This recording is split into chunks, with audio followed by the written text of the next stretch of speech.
Assalomu alaykum qadrli partiyadoshlar, aziz yurtdoshlar. Yakuniga yetgan hafta mobaynida O'zbekiston Ekologik partiyasi tomonidan amalga oshirilgan ishlar tafsiloti bilan haftalik dayjestimiz orqali tanishing.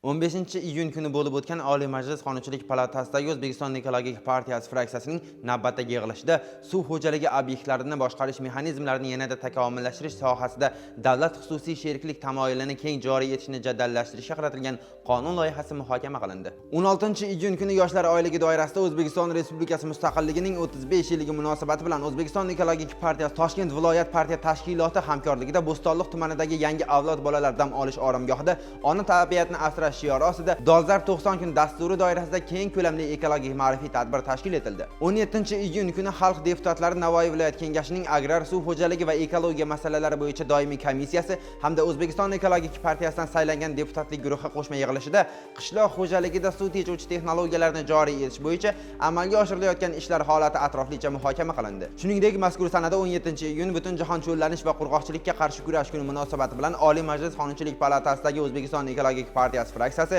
ekologiya va atrof-muhitni muhofaza qilish masalalari qo'mitasi a'zolari, ekopartiya faollari hamda mas'ul tashkilotlar vakillari ishtirokida seminar tashkil etildi. Seminar dasturiga muvofiq dastlab Qorovulbozor tumanida cho'lquvarlar massivi hududida yashil qoplama loyihasi doirasida barpo etilgan saksovulzorlarning o'simlik holati o'rganilib, monitoring ishlari amalga oshirildi. 18-iyun kuni partiyadoshlarimiz va ko'ngilli yoshlar ishtirokida O'zbekiston futbol milliy terma jamoasining jahon chempionatidagi ishtiroki tomoshasidan so'ng poytaxtimizdagi Bunyodkor stadionida Plogging ekologik aksiyasi tashkil etildi.